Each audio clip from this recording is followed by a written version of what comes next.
ஜூலை மாதம் 23ஆம் நாள் புதன்கிழமை மாலை வேளையிலே கர்த்தருடைய கரத்திலே நாம் வரும்படியாக தேவனாகிய கர்த்தர் நமக்கு கொடுத்து இந்த ஆசீர்வதித்த இந்த புதன்கிழமை மாலை வேளைக்காக விசேஷித்த வேத பகுதியை நாம் வாசித்து தியானிக்க கர்த்தர் நமக்கு கொடுத்த இந்த கிருபை நிறைந்த இரக்கம் நிறைந்த இந்த அருமையான மாலை வேளைக்காக தேவக்கரம் நம்மோடு மட்டும் இருந்ததற்காக இந்த நேரத்திலே நம் மத்தியிலே தேவன் நம் மத்தியிலே இருக்கிறேன் என்று வாக்குத்தத்தம் செய்தவர் நம்மோடு கூட இருக்கிறவராகவே இருக்கிற அந்த மகத்துவமான தேவனுக்கு, மகிமையான தேவனுக்கு நன்றி கலந்த இருதயத்தோடு கர்த்தருடைய சமூகத்திலே நம்மை தாழ்த்தி நாம் ஜெபிக்கலாம்.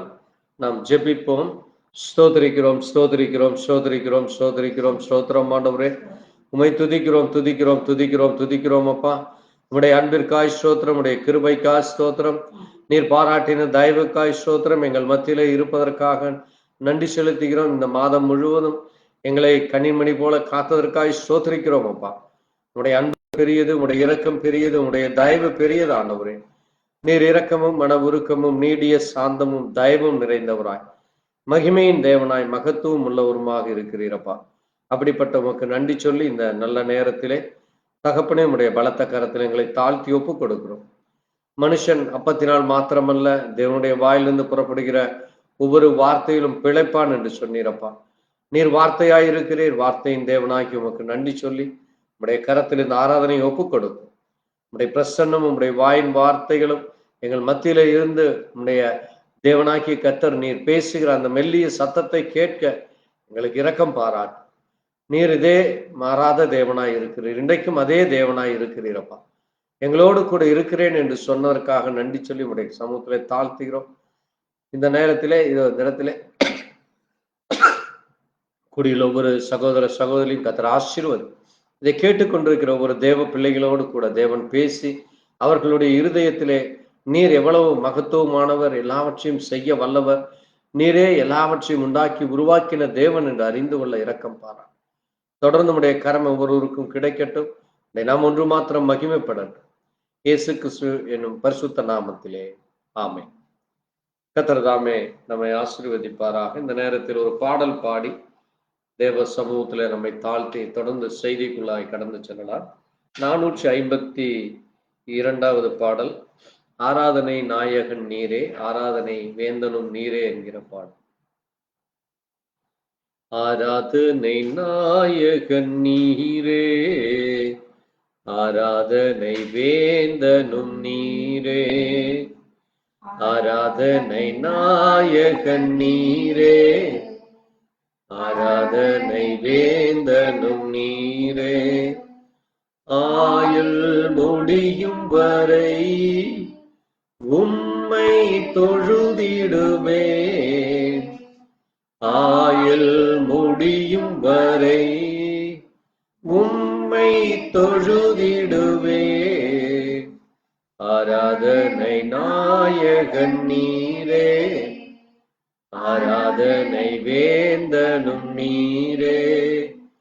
ஆயிரம் பேர்களில் சிறந்தோ ஆண்டவர் இயேசு நீரே, ஆயிரம் பேர்களில் சிறந்தோ ஆண்டவர் இயேசு நீரே.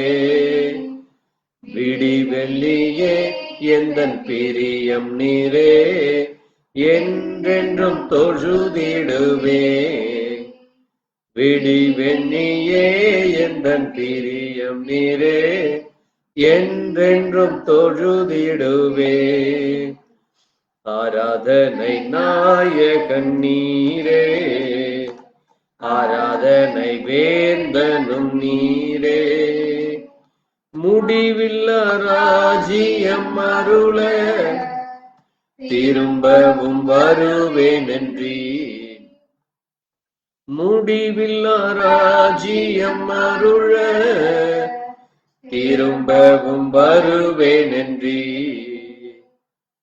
ஆயத்தமாய் நான் சேர்ந்திடவே அனுதினம் வணங்கிடுவேன்.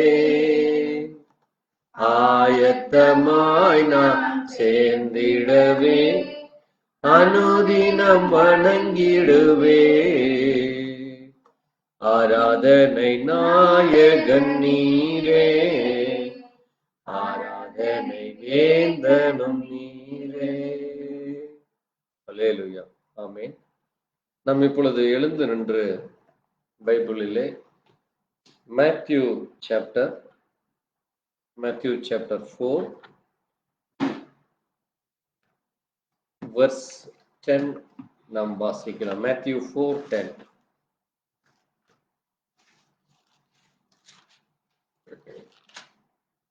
வாசிக்கலாம்.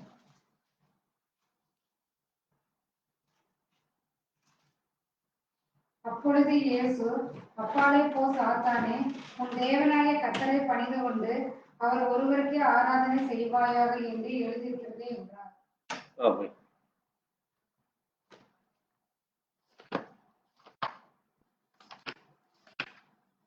Matthew chapter 4 verse 10.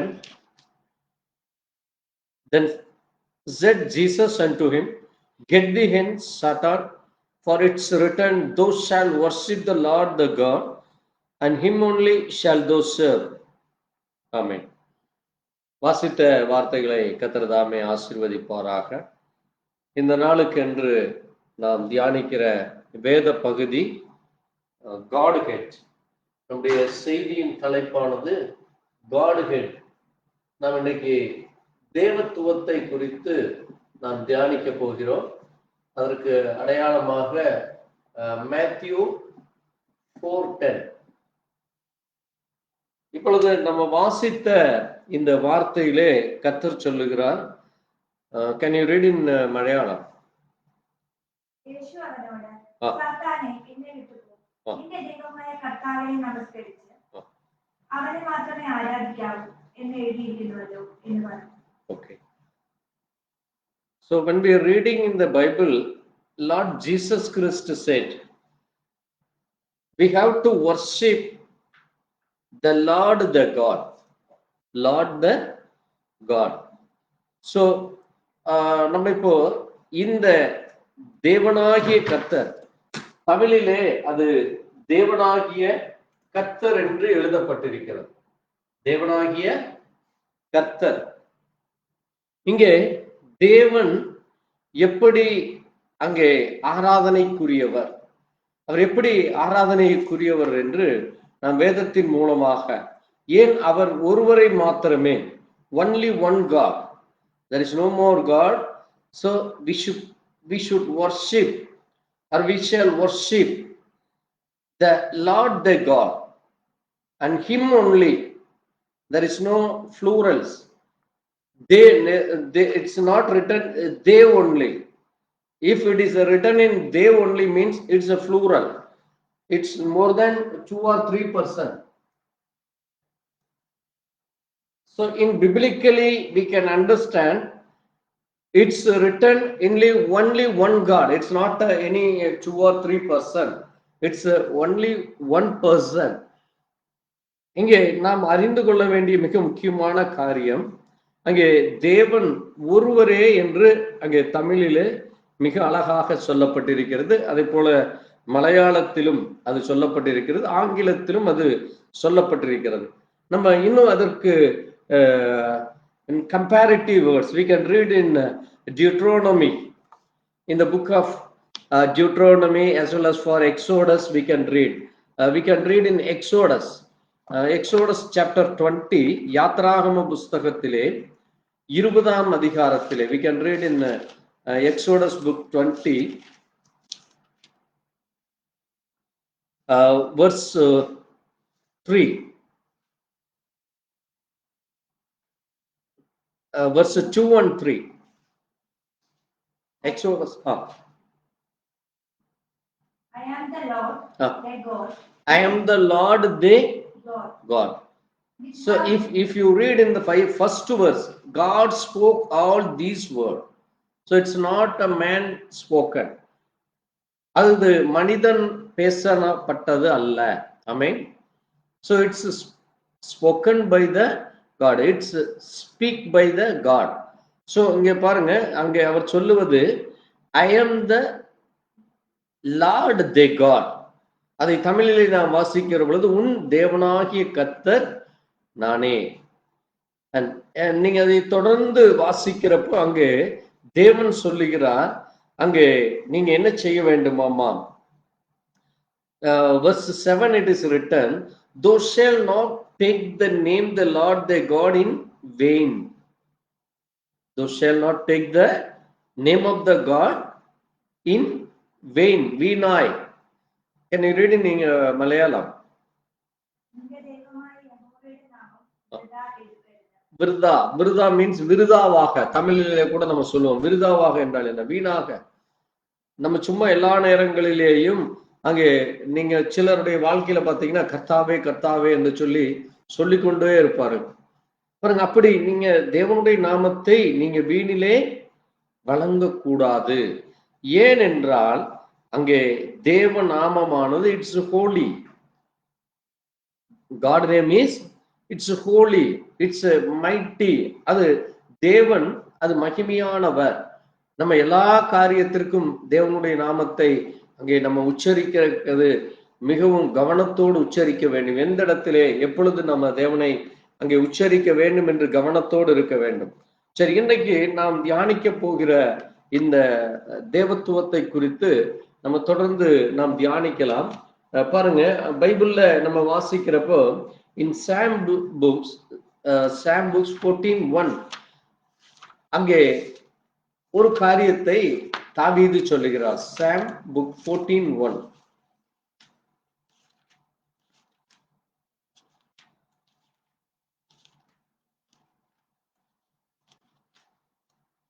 Sam book 14:1.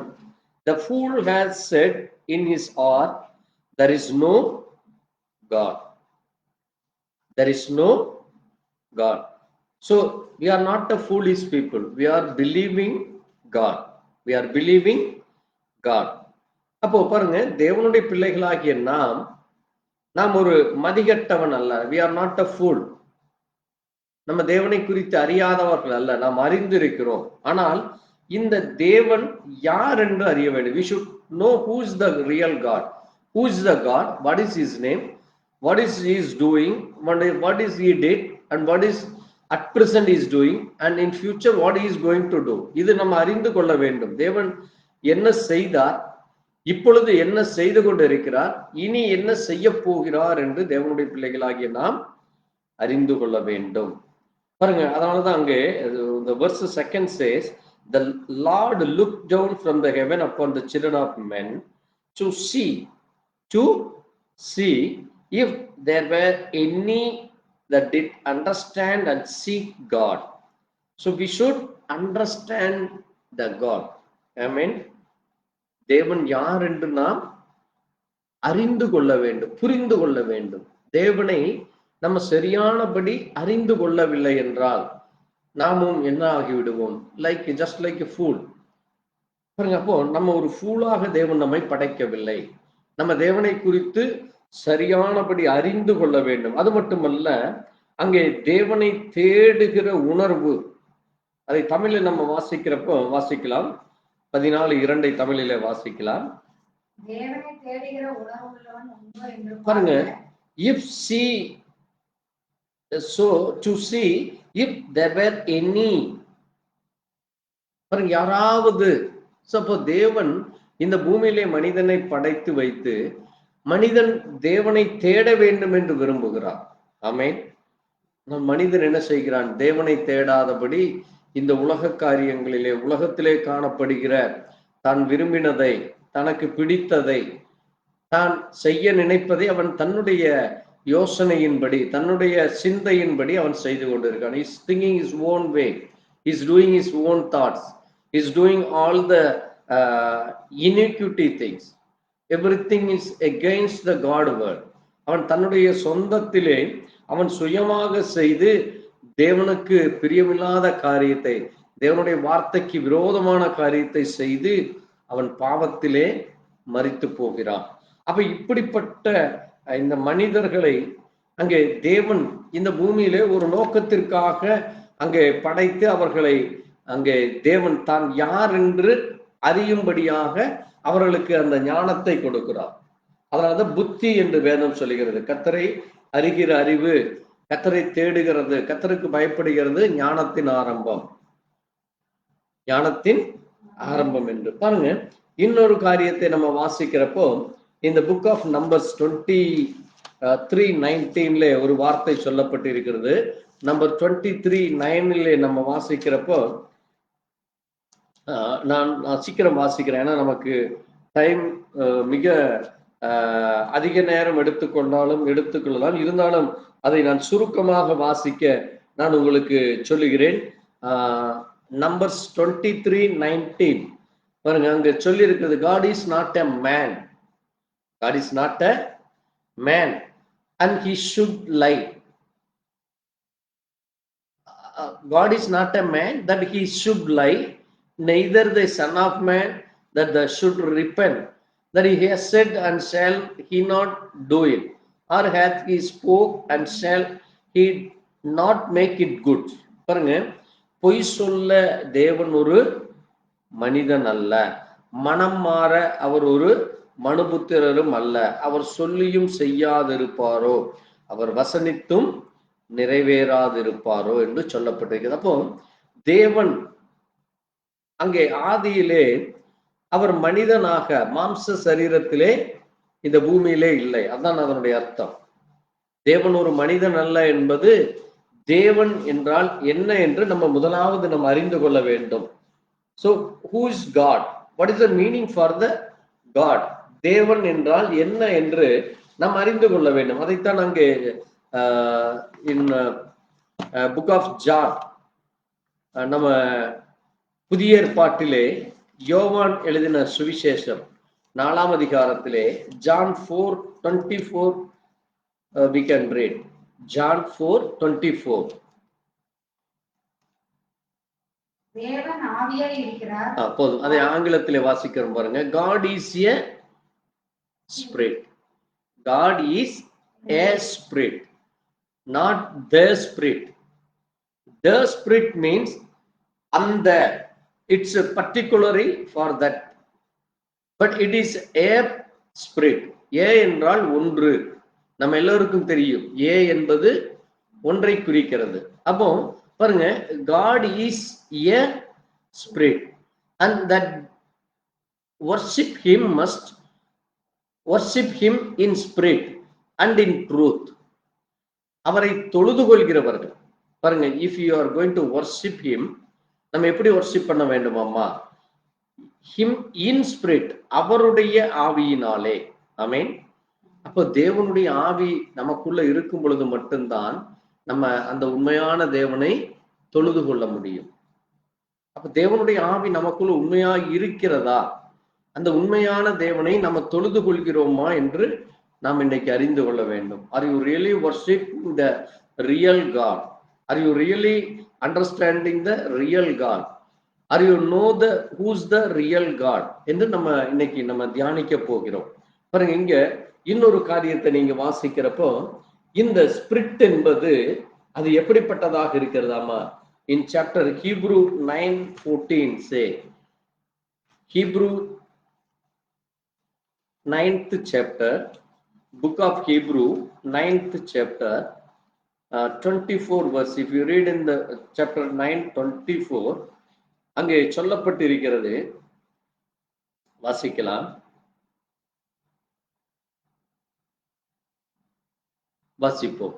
For Christ is not entered into the holy places made with hands. பாருங்க, இங்க ஒரு காரியத்தை நீங்க வாசித்தீங்கன்னா, அங்கே அவர் எப்படிப்பட்டதானாமா? Eternal life. எப்படிப்பட்ட லைஃப் ஆமா? எட்டர்னல். திஸ் ஸ்பிரிட் இஸ் என்னவாமா? God is eternal. எட்டர்னல்னா என்னது? நித்தியமானவர், என்றென்றும் இருப்பவர். So he is always living in the form of spirit. Is always living in the form of spirit. பாருங்க, அதைத்தான் நம்ம நீங்க இங்க உபாகமத்திலே வாசிக்கிறப்ப, டியூட்ரோனமி, இந்த book of Deuteronomy 29 sorry, book of Deuteronomy 33:27. Deuteronomy book 33:27. 33:27. The eternal God is their refuge, Ah. and underneath are the everlasting arms. பாருங்க இங்க அங்க என்ன சொல்லப்பட்டிருக்கிறது? எவர்லாஸ்டிங். யாராம் அவர்? The eternal God is the refuge. The eternal God is the refuge, and underneath are the everlasting. So is the eternal God and is the everlasting God. Amen. பாருங்க அவர் எப்படிப்பட்டவராக இருக்கிறாம? Enteral என்றால் என்னது? அனாதியாக. தமிழிலே அனாதி தேவனே உனக்கு அடைக்கலம். ரெஃப்யூஜ் என்றால் என்ன? அடைக்கலம். பாருங்க, the eternal God is the refuge. Underneath are the everlasting arm. அவருடைய நித்திய புயங்கள். everlasting arm, அவருடைய நித்தியமான அந்த புயம். அவருடைய எப்படி ஒரு தகப்பன் தன்னுடைய பிள்ளைகளை அரவணைத்துக் கொள்கிறார்களோ, தாய் எப்படி தன்னுடைய இரு கரங்களிலே அந்த குழந்தைகளை அரவணைத்துக் கொள்கிறாரோ, அதை போல தேவன் தன்னுடைய நித்திய புயங்கள் என்றால், புயங்கள் என்றால் என்ன? அந்த இரண்டு கரங்களுக்கு கீழாக அங்கே பிள்ளைகளை அணைத்துக் கொள்கிறதை போல தேவன் நம்ம என்ன செய்கிறாராமா? அங்கே மூடி பாதுகாத்து கொள்கிறார். ஆமென். சோ இப்ப பாருங்க, தேவன் எப்படிப்பட்டவராக இருக்கிறாராமா? God is a spirit, God is a eternal God, God is a everlasting God. புரியுதா உங்களுக்கு? சோ இங்கே அங்கே தேவனுக்கு அநேக பெயர்கள் உண்டு. There are lot of name for the God. அப்ப இந்த பெயர்களிலே தேவன் ஒவ்வொரு இடங்களிலே அவர் அங்கே அழைக்கப்படுகிறார். அது மட்டுமல்ல, அவர் எப்படிப்பட்டவரா இருக்கிறாரமா? God is a creator. God is a creator. He is created the entire world, entire universe, entire galaxy. Every creation made by the God. Amen. பாருங்க, அதைத்தான் நம்ம என்ன சொல்றோம்? Is a Lord, is a God. அதைத்தான் நம்ம தமிழிலே கூட நீங்க வாசிக்கிறப்போ அங்கே வேதம் சொல்லுகிறது. Psalm, book of Psalm 139, book of Psalm 139,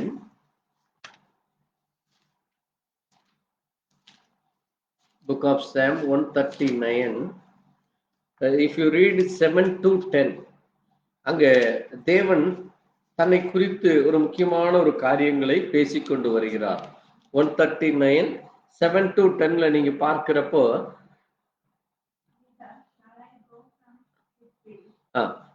பாருங்க சொல்றாரு, whither shall I go from the spirit? உம்முடைய ஆவிக்கு மறைவா எங்கே ஓடி போவேன்? பாருங்க, தேவனுடைய சமூகத்தை விட்டு நான் எங்கே ஓடி போவேன்? பாருங்க, if I ascend up into the heaven, நான் வானத்துக்கு ஏறினாலும் அங்கே இருக்கிறேன். Thou art there. பாருங்க, நான் பாதாளத்திலே போனாலும் அங்கே இருக்கிறேன்.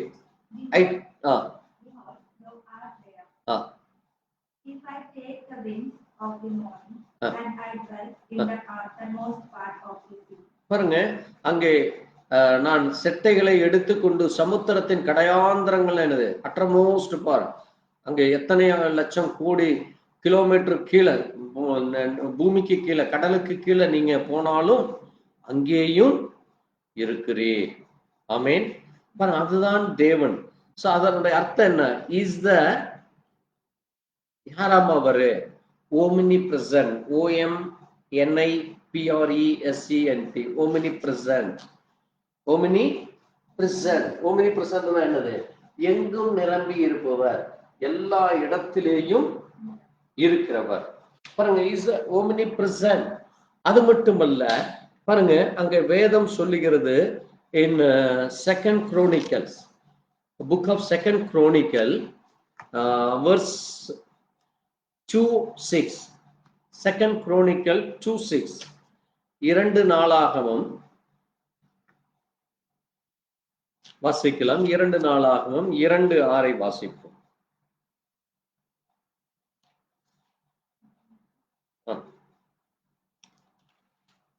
வாசிக்கலாம்.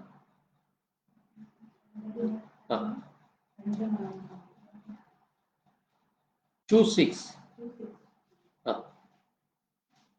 But who is able to build his house, seeing the heaven and heaven of heaven cannot contain him? Who am I then, that I should build him an house, save only to burn sacrifice before him? பாருங்க, அவர் எப்படி இருக்கிறாராமா? heaven and the heaven content. அப்போ வானங்கள் என்ன? 3 வானங்கள். அங்கே பவுல் 3 வானங்களை பார்க்கிறார். பாருங்க, அப்போ தேவன் வானங்களும் வானாதி வானங்களும் கொள்ளாத இருக்கிறவர். எல்லா இடங்களிலேயும் எல்லா பகுதிகளிலேயும் நிரம்பி இருக்கிறவர் தான் ஸ்பிரிட் ஆஃப் காட். ஆமென். அப்ப அது என்னன்னு சொல்லுதுன்னா, அவர் எப்படிப்பட்டவரா இருக்கிறாருமா?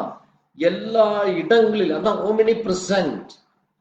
அவர் ஓமினி பிரசன்ட். அதே மாதிரி இந்த book of Jeremiah 23:24 God fills எங்க heaven and earth. நீங்க வாசிங்க Jeremiah 23:24. If you read book of Jeremiah 23:24.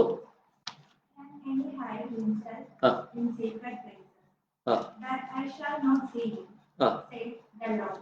Do not I fill heaven and earth, says the Lord. பாருங்க, அங்க சொல்றாருங்க தேவன், நான் என்னவாமா யாராகிலும் நான் காணாதபடி வரைவிடங்களுக்கு ஒளித்துக் கொள்ள கூடுமோ? நான் வானத்தையும் பூமியையும் நிரப்புகிறவர். I fill the heaven and earth. I fill heaven and earth. பாருங்க, தேவன் எல்லா இடங்களிலேயும் fill என்றால் என்னது? நிரம்பி இருக்கிறவர். Is there wherever. If you go for a heaven, is there. If you go for a hell, or if you go for an earth, wherever earth point, in and around, wherever you go, there is a God. அப்போ தேவன் எல்லா இடங்களிலேயும் நிரம்பி இருக்கிறவராக இருக்கிறார். அது மட்டுமல்ல, God is invisible. Amen. God is invisible. If you read in Colossian books, in New Testimony, book of Colossians, 1st chapter 15th verse. Colossians 1st chapter 15th verse. Who is the image of the invisible God, the firstborn of every creature. பாருங்க, is the invisible God. So அதனாலதான் பாருங்க, தேவனை ஒருவனும் ஒரு காலும் கண்டதில்லை. No one see the God.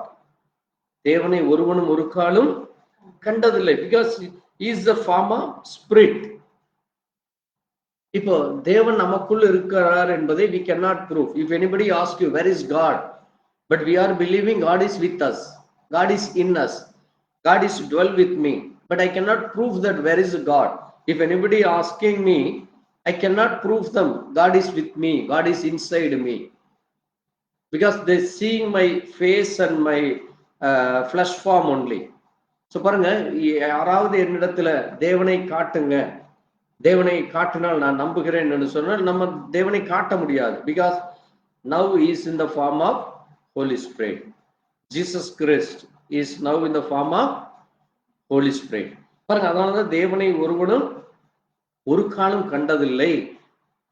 அவர் இப்ப இன்னைக்கு நம் மத்தியிலே பரிசுத்த ஆவியாக இருக்கிறார். அதனாலதான் இங்க நம்ம வாசிக்கிறப்போ அங்கே கொலோசியன் புத்தகத்திலே சொல்லப்பட்டிருக்கிறது, அவர் யாராமா? God is invisible. God is invisible. பாருங்க, அது மட்டுமல்ல, God is a spirit, is a அதிசயமானவர், அதரிசனமானவர். இன்விசிபிள் என்னது? அதரிசனமானவர்.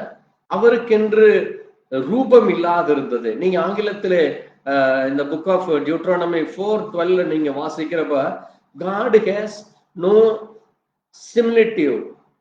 வாசிப்போம். Book of Deuteronomy 4:12. 4:12 நம்ம வாசிக்கலாம். And the Lord said unto you, and out of the midst of the fire. They heard the voice of the God, but saw no similitude, only they heard a voice. பாருங்க, அதை இன்னொரு முறை வாசிப்போம். 1 minute. And the Lord spake unto him out of the midst of the fire. They heard the voice of the Lord, but saw no similitude, only they heard a voice. பாருங்க, no similitude. God has no similitude. Similitude என்னது? அவருக்கென்று ஒரு ரூபம் இல்லாமல் இருத்தல். அவருக்கென்று ஒரு ரூபம் இல்லாமல் இருக்கிறது. பாருங்க, அப்போ when he was in the ancient day, in the book of like old testimony period, அந்த காலங்களிலே தேவன் எப்படிப்பட்டவராக இருந்தாராமா? அவர் நம்மை போல ஒரு மனிதனாக அல்ல. அவர் இந்த ஃபார்ம் ஆஃப் ஸ்பிரிட், இந்த ஃபார்ம் ஆஃப் ஸ்பிரிட், இந்த form of fire. So he will visible to Moses in the form of fire. அங்கே மோசே, நீங்க முதல்ல மோசே தேவன் எங்க சந்திக்கிறாரு? So can you remember where God met in Moses? Exodus book 3, you can see you can read in the book of Moses, Exodus book chapter 3 verse 1, 2, 3. Exodus. Now Moses kept the flock of Jethro, his father-in-law, the priest of Midian, and he led the flock to the backside of the desert, and came to the mountain of God, even to Horeb. And the angel of the Lord appeared unto him in a flame of fire out of the midst of a bush. And he looked, and behold, the bush burned with the fire, and the bush was not consumed. பாருங்க, the bush burned with fire, and the bush was not consumed. And Moses said, I will now turn aside and see this great sight, why this bush is not burned.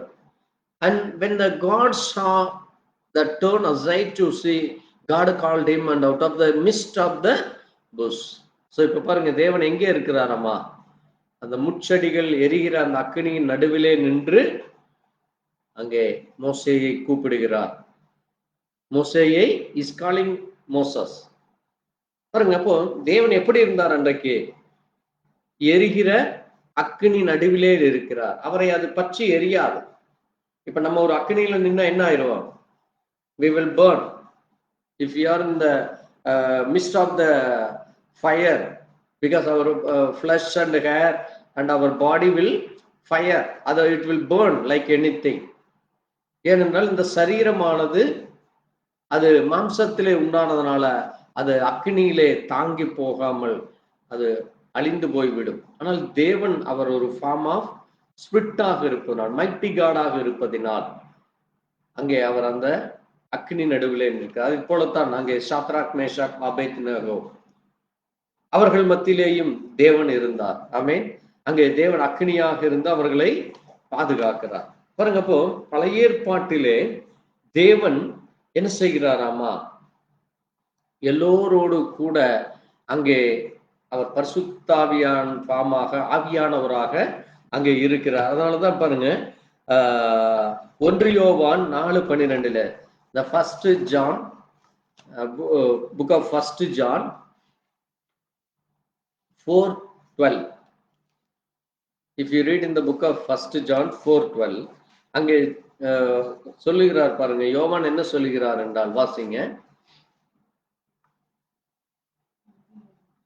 No man has seen God at any time. பாருங்க, no man seed God at any time.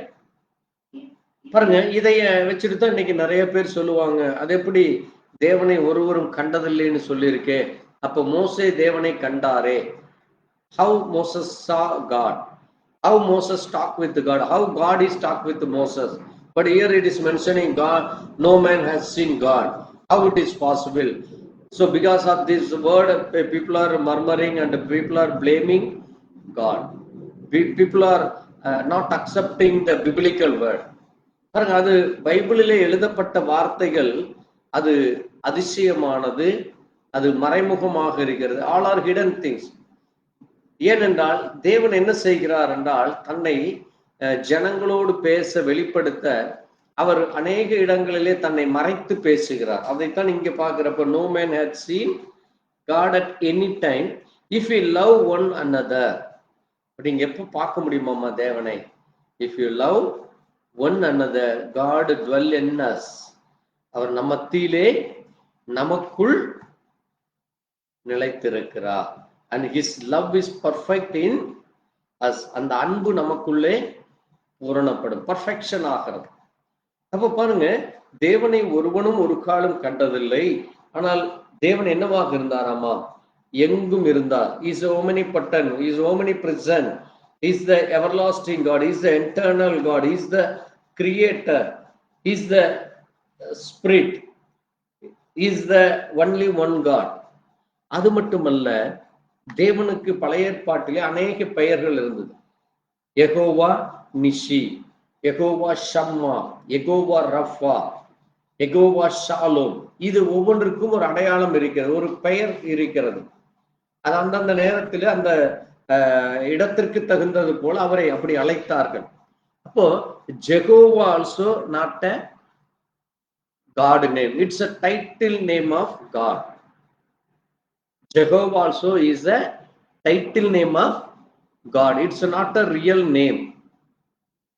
அப்போ தேவன் எப்படி தன்னை இந்த பூமியிலே அங்கே வெளிப்படுத்துகிறார்? How he is revealed in the form of man. அதை நம்ம இன்னைக்கு நம்ம தியானிக்க போகிறோம். பாருங்க, அதனாலதான் இந்த நித்தியாவி, எட்டர்னல் லைஃப் என்று சொல்லுகிற இந்த தேவனை, இந்த சிருஷ்டிகரை, இந்த கிரியேட்டரை நம்ம என்ன செய்ய வேண்டுமாமா? we should worship, we should worship and we should honor, we should respect. பாருங்க, அதனாலதான் the great omnipresent spirit formed itself into one glorious supreme being. The great omnipresent spirit formed itself into one glorious supreme being. எப்படியாமா? அங்கே தன்னில் தானே ஜீவித்த அந்த ஜீவனுள்ள தேவன் ஒரு ஆவிக்குரிய ஒரு மகிமையான சரீரத்தை உடையவராயிருந்தார்.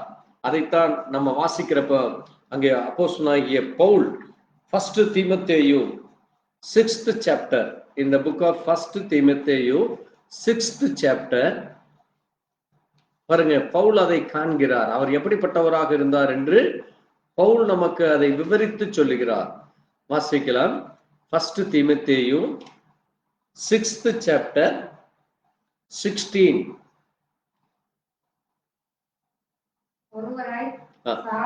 பாருங்க, தேவன் எப்படிப்பட்டவராமா? ஒருவராய் சாவாமையுள்ளவரும் சேரக்கூடாத ஒளியில் வாசம் பண்ணுகிறவரும் மனுஷரில் ஒருவரும் கண்டிராதவரும் காணக்கூடாதவரும் அவருக்கு கனமும் நித்திய வல்லமையும் உண்டாயிருப்பதாக. Can you read in English? Who only hath immorality. Immorality என்றால் என்னது? சாவாமையுள்ளவர். Immorality. நம்ம யாரு? We are a morality people. நம்முடைய இந்த சரீரம் என்ன ஆகிவிடும்? Our flesh going to be dead.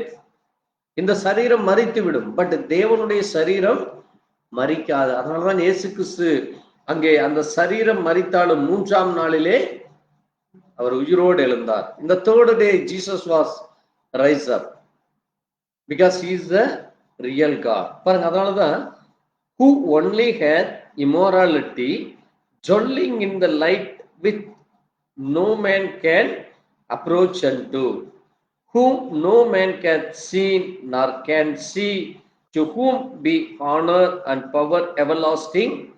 Amen. அதைத்தான் பவுல் அங்கே தேவனை குறித்து இன்னும் அதிகமாக விவரித்து பேசுகிறார். அவர் எப்படிப்பட்டவராக இருந்தாராமா? இம்மோராலிட்டி. அவர் dwelling with us, அவர் நம்மோடு கூட வசித்தார், நம்மோடு கூட இருந்தார். அவர் தான் அந்த மரணம் இல்லாதவர், சாவாமை இல்லாதவர் என்பதை நிரூபிக்க அவர் நம் மத்தியிலே அவர் ஜீவனோடு இருந்தார். அது மட்டுமல்ல, அந்த காணக்கூடாத தேவனை, அந்த சேரக்கூடாத ஒளியிலே இருக்கிறவரை அங்கே நாம் காணும்படியாக நம் மத்தியிலே வந்தார். ஆமென். அதனாலதான் அவருக்கு நாம் என்ன கொடுக்கிறோம்? கனத்தையும், ஹானரிங் அண்ட் பவர் எவர்லாஸ்டிங், நித்திய வல்லமை அவர் ஒருவருக்குத்தான் இருக்குது. அதனாலதான் அந்த ஒருவரை நாம் கனப்படுத்துகிறோம், மகிமைப்படுத்துகிறோம். ஆமென். தொடர்ந்து நம்ம இன்னும் நாம் அவரை குறித்து பார்க்கிறப்போ அங்கே வேதம் தொடர்ந்து அவரை குறித்து என்ன சொல்லுகிறது என்றால், the glorious supreme being, a theophany body. என்ன பாடி ஆமா? The glorious supreme being is a theophany body.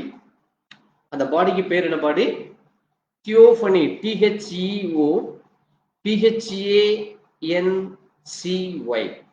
Theophany பாடி. அந்த theophany body, it's like a human body but glorified without flesh and blood. Flesh and blood. அந்த அந்த பாடிக்கு எப்படி இருக்குமாமா? அது மனித உருவம் போல இருக்கும். It's like A human body, blood. அது எப்படிப்பட்டது அல்ல? Without flush and blood. அதற்குள்ள என்ன கிடையாது? மாமிசமோ ரத்தமோ அல்ல. ஆனால் அது மகிமை அடைந்த சரீரம். அதான் எனது தியோஃபனி பாடி. இப்ப நாமும் அப்படித்தான் மாறப்போகிறோம். ஆமென். பாருங்க, தேவன் நம்மை மறுரூபப்படுத்துகிறது. அதான் என்னது? God going to change our body just like a God. Amen. அந்த ராப்சர்ல தேவன் என்ன செய்கிறார்? நம்முடைய சரீரத்தை மறுரூபப்படுத்துகிறார். அப்படி மறுரூபப்படுத்துகிற பொழுது இந்த பாடி என்ன ஆகிவிடுமாமா? மரணம் இல்லாத சரீரம். ஏன்னா இந்த ஃபிளஷ் இருக்கிறப்ப, கவனமா கேளுங்க, ஃபிளஷ் இருந்தா அதற்கு மரணம் உண்டு, பிளட் இருந்தா அதற்கு மரணம் உண்டு. அப்போ அந்த ஃபிளஷோ அந்த அந்த பிளட்டோ இல்லாத ஒரு மகிமையான சரீரத்தை தேவன் உடையோராக இருக்கிறது போல நமக்கும் அதை மாற்ற போகிறார். அதற்கு தான் தேவன் இந்த பூமியிலே அதை ஒரு அடையாளமாக கொண்டு வந்தார். This glorious supreme being in person is called logos or word. அந்த glorious அந்த ஃபிளாமில் இருந்த அந்த தியோஃபனி பாடியாக இருந்த அந்த தேவனை நாம் என்ன சொல்லுகிறோம்? லோகாஸ் என்றும் வார்த்தை என்றும் சொல்லுகிறோம். ஆமென். லோகாஸ் என்றும் வார்த்தை. வார்த்தைன்னா என்னது? Word.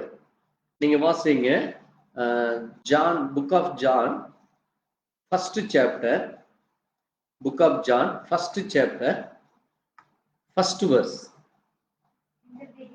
In the beginning was the word. And the word was the God. Word was with God. பாருங்க, in the beginning was the word. The word. Not a word. We should understand what is the meaning for the a and the there. The word is spoken by the God. அதனால தான் பாருங்க, the word and the word was with God and the word was God. அந்த வார்த்தை, எந்த வார்த்தை? ஆதியிலே பேசின வார்த்தை. எதை பேசினது? தேவன் ஆதியில் எதை பேசினார்? In the book of Genesis, first verse, if you read in Genesis book of first, in the beginning God created the heaven and earth. So because of God's word, God's spoken word, the heaven and earth was formed. Heaven and earth was created. அதை தேவன் உருவாக்குகிறார். அப்ப அதைதான் இங்கே சொல்லப்பட்டிருக்கிறது. ஆதியிலே வார்த்தை இருந்தது, அந்த வார்த்தை தேவனிடத்தில் இருந்தது, அந்த வார்த்தை தேவனாய் இருந்தது, அவர் ஆதியிலே தேவனோடு இருந்தார். The same was in the beginning with God. அது மட்டுமல்ல, all things were made by him. அந்த வேர்டுங்கிறது என்னது? காட். தேவனுடைய வாயிலிருந்து புறப்பட்டது தான் என்னது? சகலமும். All things was made by him. Without him was not only anything made that was made. இந்த பூமியில இருக்கிற எது ஆனாலும் அவரால் தான் உண்டானது, வேறொன்றும் அவரால் என்று இந்த பூமியில உண்டாகவில்லை. இந்த பூமியில நல்லதானாலும் கெட்டதானாலும் நன்மையானாலும், what are good things, what are bad things, what are seeing in the form of things, everything made by the God. Everything, all things, all the creation by the God. பாருங்க, அது மட்டுமல்ல, in him was life. அந்த தேவனுக்குள்ள என்ன இருந்ததாமா? in him was life. Jeevan. Life என்றால் என்ன? ஜீவன். அந்த ஜீவன் யாருக்குள்ள இருந்தது? அந்த வேர்டுக்குள்ள, அந்த காடுக்குள்ள இருந்தது. அதான் இங்க சொல்லி இருக்கு, in him was life and the life was the light of men and in the light shine in darkness and the darkness compared it not. அதை இருளானது பற்றி கொள்ளவில்லை. அது என்ன செய்யல? comprehended. It cannot comprehended. Comprehended means என்னது? It cannot hold it, because God is created everything. No one can hold or no one can stop that. Even the darkness or the illness or the weakness, anything is not stopped by anyone, because it's hand of the God. தேவனுடைய வாயிலிருந்து புறப்பட்ட அந்த வார்த்தையை no one can stop it or no one can comprehend it. புரியுதா உங்களுக்கு? அதைத்தான் சொல்லாரு. அதே மாதிரி நீங்க அந்த வார்த்தை எப்படி இருந்ததாமா? If you read in verse 14 in the same chapter, if you read in verse 14, and the word was made flesh. வாசிப்போம். And the word,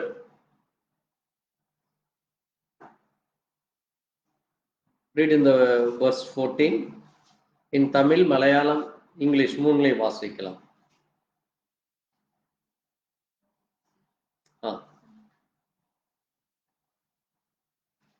John, book of John, chapter 1, 14. And the word was made flesh. And the word was made flesh and dwell in among us. And we behold his glory, the glory as of the only begotten of the Father, full of grace and truth. பாருங்க, அந்த வார்த்தை நமக்குள்ளே மனிதனாக வெளிப்பட்டது. in the form of flesh, in the form of flesh, and dwell among us, dwell among us, நமக்குள்ளே வாசம் பண்ணினார். அது எப்படிப்பட்டதா இருந்தாமா? It's a glory of Father. It's a glory of Father. இப்ப நீங்க இதுதான் இங்க என்ன பிரச்சனைன்னா, ஜனங்கள் என்ன நினைச்சுக்கிறாங்க? ஃபாதர் என்பது மேல உட்கார்ந்துட்டு இருக்கிறாரு, இயேசுவுக்கு ஒரு தகப்பன் இருக்கிறாரு, அந்த தகப்பன் தான் ஃபாதர். அப்ப அவர் மேல உட்கார்ந்துட்டு அவருடைய சன்னு தான் ஜீசஸ் என்று. அது அல்ல. அதை நம்ம வாசிக்க போகிறோம். அதனாலதான் பாருங்க, அந்த 17 verse சொல்லுது பாருங்க, for the law was given by Moses, but the grace and the truth came by Jesus Christ. தொடர்ந்து நம்ம வாசிக்கிறப்போ, no man had seen God at any time. No man had seen God at any time. The only begotten Son, which is in the bosom of the Father, hath declared him. In the bosom of the Father என்பதை நாம் அறிந்து கொள்ள வேண்டும். What is the meaning of bosom? In the Proverbs 8th chapter, verse 30th mentioned very clearly about that. What is the meaning for the bosom? பாருங்க, அப்போ வேதத்துல எல்லா வார்த்தைகளும் நமக்கு தெளிவாக இருக்கிறது. பரிசுத்த ஆவியானவர் என்ன செய்கிறார்? அதை நமக்கு ரிவீல் பண்ணுகிறார். தேவன் யார் என்றும், அவர் எப்படி இந்த பூமியிலே உண்டானார், அவர் எப்படி இந்த பூமியை படைத்து எப்படி அதை வழிநடத்தி கொண்டு வந்தார், எப்படி இன்றைக்கு நம் மத்தியிலே இருக்கிறார், அவர் யார் என்றும், அவரை நாம் என்னவென்று அழைக்கிறோம், அவரை நீங்கள் எப்படி புரிந்து கொண்டீர்கள், அவரை எப்படி நீங்கள் அறிந்து கொண்டீர்கள், அவரை எப்படி உங்களுக்குள்ளே இருக்கிறார் என்று நாம் அறிந்து கொள்ள வேண்டும். We should understand who is the God, what is the God name, how he is dwell among us, and how become a flesh, and what are the things he made, and what are the things he is doing, and what he did for us. We should understand through the Bible word, not any other courses or any other reference from any other man. Everything is in the Bible. Amen. நம்ம வேதத்திலிருந்து அதை நாம் என்ன செய்ய முடியும், அறிந்து கொள்ள முடியும், புரிந்து கொள்ள முடியும். கர்த்தருக்கு சித்தமானால் வர்ற நாட்கள்ல இன்னும் தொடர்ச்சியா we are going to continue more 7-8 weeks same chapter for the Godhead, because it is not a one day Bible study. If you study for the entire things, we should understand through the Bible. It will take more than a year time, because that much content in between the Bible, the Old Testament as well as in the New Testament. We have to compare it, and we have to match the verse by verse, and we have to learn the things through the biblical word, not any other quote word or any other reference. Every words hidden by the God in the biblical, in the verse, among the verses. So we have to match with the word, then we can understand the real things. பாருங்க, அதை நம்ம உள்ளே இருந்து சரியானவற்றை பார்க்க இருந்து வேதத்தின் மூலமாக அதை நாம் எடுத்து பேசும் பொழுது நாம் தேவன் எப்படி இந்த வேதத்தின் மூலமாய் நம் மத்தியிலே பேசிக்கொண்டு இருக்கிறார், எப்படி தன்னை அவர் வெளிப்படுத்தினார் என்று நாம் அறிந்து கொள்ள முடியும். நம்ம இம்மட்டுமாக கேட்ட அந்த சத்தியத்திற்காக நாம் கர்த்தருக்கு நன்றி சொல்லி தொடர்ந்து வரும் நாட்களிலே இன்னும் அதிகமான காரியங்களை நாம் அறிந்து கொள்ளலாம். கேட்ட சத்தியத்திற்காக, வார்த்தைக்காக நாம் நன்றி சொல்லி நாம் இங்கே தேவ சமூகத்திலே நம்ம அந்த வார்த்தைகளை ஒரு நிமிஷம் நினைத்து நாம் நன்றி சொல்லுவோம். ஸ்தோத்திரிக்கிறோம் ஆண்டவரே. இம்மட்டுமாக வேதத்திலே ஆண்டவரே நீர் யார் என்றும், you are the eternal God, you are the spirit of God, you are the everlasting God, and you are the creator God. You are the heaven and earth you created by your word of God. We are believing that, and you are the Zoe of the God. Eternal is Zoe. Word for eternal is Zoe. The Greek word meaning for the eternal is Zoe, which means God's own life. So Zoe means it is a God eternal life. தேவனை குறித்து அவர் எப்படி நித்தியமாய் இருக்கிறார், என்றென்றைக்கும் everlasting, என்றென்றைக்குமாய் இருக்கிறார் என்று, அந்த தேவன் ஒரு ஆவியானவராக இருக்கிறார் என்றும், அந்த ஆவியான தேவனை நாம் பணிந்து கொள்ள வேண்டும் என்றும், நம்முடைய தேவனாகிய கர்த்தர் ஒருவரையே பணிந்து கொள்ள வேண்டும் என்று ஆண்டவராகிய இயேசு கிறிஸ்து சொல்லி இருக்கிறதை நாங்கள் வாசித்து தியானித்தோம். அப்பா, நீதாமே இந்த நேரத்திலே வாசித்த உடைய சத்திய வார்த்தைகள் மூலமாய் எங்கள் மத்தியிலே நீர் பேசிக்கொண்டிருப்பதற்காக நன்றி செலுத்துகிறோம். தொடர்ந்து நாங்கள் இன்னும் அதிகமான அநேக காரியங்களை வேதத்தின் மூலமாய் வாசித்து வேதத்தின் ரகசியங்களை அறிந்து கொள்ள, புரிந்து கொள்ள, இதை கேட்கிற ஒவ்வொருவரும் அதனுடைய ஞானார்த்தங்களை தெரிந்து கொள்ள தேவ கிருபையை தார். உடைய பலத்த கரத்தில் ஒப்புக் கொடுக்கிறோம். நீரை பொறுப்படுத்திக் கொள்ளும், ஆசீர்வதியும், வழி நடக்கும். ஆண்டவரும் இரட்சகரும் மீட்பருமான கர்த்தராகிய இயேசு கிறிஸ்துவினுடைய பரிசுத்த நாமத்திலே ஆம். என் ஆத்மாவே கர்த்தரை ஸ்தோத்திரி, முழுமே பரிசு நாமத்தை ஸ்தோத்திரி. என் ஆத்மாவே கர்த்தரை ஸ்தோத்திரி, கர்த்தர் செய்த சகல உபகாரங்களும் மறவாதே. ஆம். அல்லேலூயா. கர்த்தருக்கு ஸ்தோத்திரம் உண்டாவதாக. எங்களுக்காக, எங்களுடைய ஊழியங்களுக்காக ஜெபித்துக் கொள்ளுங்கள். கர்த்தர் உங்களோடு கூட இருப்பாராக. ஆமென். Praise the Lord. God bless you. Thank you, Jesus. Amen. Thank you, Lord. ஸ்தோத்திரம் ஆண்டவரே, ஸ்தோத்திரிக்கிறோம், ஸ்தோத்திரம் கர்த்தாவே, ஸ்தோத்திரம் ஆண்டவரே, ஸ்தோத்திரம்.